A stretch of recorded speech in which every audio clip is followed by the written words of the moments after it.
我發現我跟香港朋友對於辣度這件事情是有一個共通的語言的哦。咁你琴日食嗰間酸菜魚咧辣唔辣㗎？嗰間餐廳嘅小辣就大約係譚仔5小辣啦，然後中辣就好似譚仔3小辣咁，然後佢嘅大辣咧就係譚仔嘅小辣。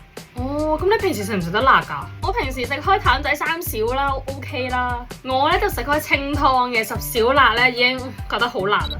當問到辣度的時候呢，我們很常會用到譚仔來當標準。那為什麼會這樣呢？